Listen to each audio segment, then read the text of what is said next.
Hello, my name is Christina, and I'm going to basically kind of refute on what Tanisha just said and reinstate why what my partner had said before, and why that the U.S. should replace the Electoral College's direct popular vote for president.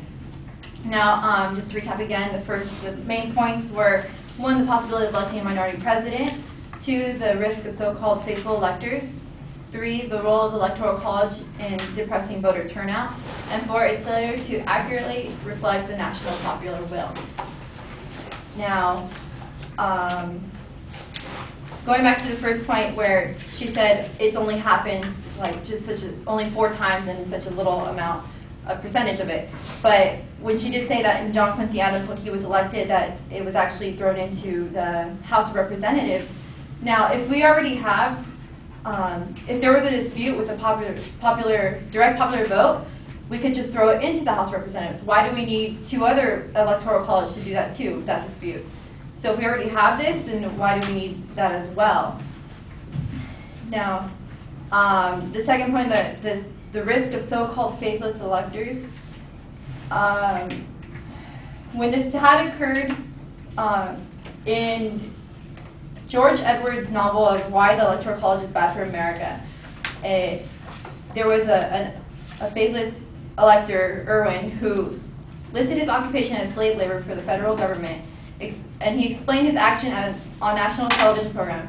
And his explanation was that, "I was prompt to act as I did for the future of our republic form of government. I fear the immediate future of our government under the control of the socialist labor leadership. I executed my constitutional right as a free elector." Now, basically saying that there is no rule that he had to follow his party. He can vote whatever way he wants because he's a free elector.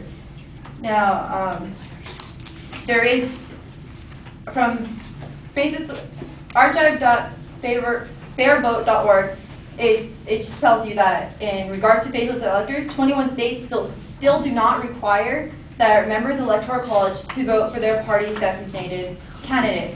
Now, how can we be sure that they're going to vote the other way, which it obviously has occurred, and their excuse is that, well, I'm a free elector, I can do whatever I want. Now,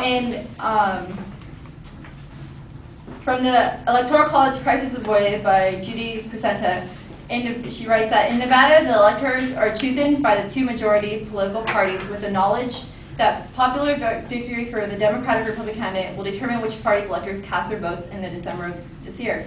Although it's a safe bet that the political parties will choose who they trust to carry their preference to the college, this does not predetermine how each elector will vote. Nevada's electors are simply not legally bound by party dictum. Now, moving on to the third point of the role of the Electoral College is depressing in voter turnout. Now, a lot of these voters throughout the United States feel that their voice doesn't matter because, in a way, it doesn't because of these electoral votes. Earlier stated, my partner showed you that even though the popular will had it for somebody else, the minority president has won, and which is showing that our vote really doesn't matter. And this is because that the Electoral College representation is inaccurate. By George Edwards again, of Why the Electoral College is Bad for America. For example, on basis of the 1980 census, California was allocated 47 electors.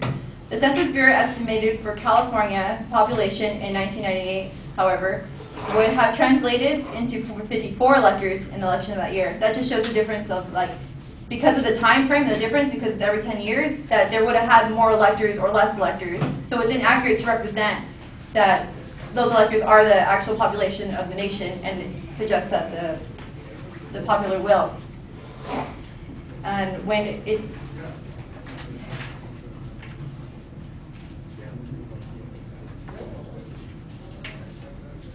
now, a lot of these, the swing states, the smaller states that Tanisha had referred to, saying that they were going to, if we go back to a direct popular vote, that the smaller states will be feared. But right now, in the Electoral College, the small states have all the power because of the inaccurate of the population representation. Right now, you see the presidents only going to the smaller states because they know those are the votes that count. Where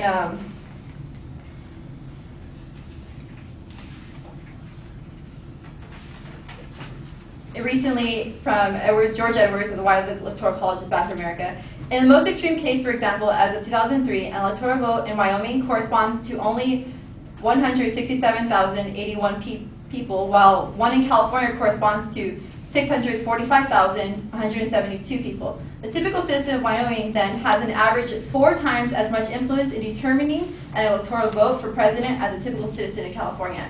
So how can you say that's equal representation? You know, when our Constitution was founded on this, that we all have a voice and your vote really counts, but when in reality, with the Electoral College, it doesn't. And because of this, that our votes don't count, it does show that there is a depressing voter turnout. People are like, well, I don't want to vote because my vote really doesn't count because it only matters to the Electoral College. And on HNN.us, they wrote that under an admittedly complex and convoluted system, a single vote for president in the state of Wyoming, for instance, counts more than a single vote in California. Tiny Wyoming has an inflated number of electoral votes, 3, because every state is awarded a minimum of 3. California, with a population over 50 times as large as Wyoming, has only a little more than 18 times as many electoral votes. This means that a vote in Wyoming counts more than a vote in California.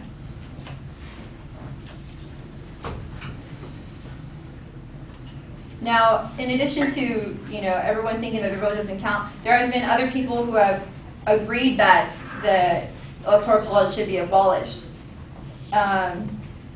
The Gallup poll reported in 2001 that there is little question that the American public would prefer to dismantle the Electoral College system and to go into direct popular vote for the presidency. In Gallup polls that stretch back more than 50 years, a majority of Americans have continually expressed support for the notion of an official amendment of the U.S. Constitution that would allow for direct election of president, and 60% of the American population have favored this.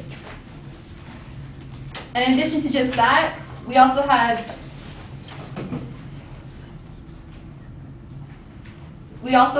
representatives and senators' opinions to abolish the Electoral College from HNN.us. More recently, after the Bush versus Gore decision of 2000, New York Senator Hillary Clinton called for the abolition of the Electoral College, along with Representatives Jim Moran and Dick Sherbrooke.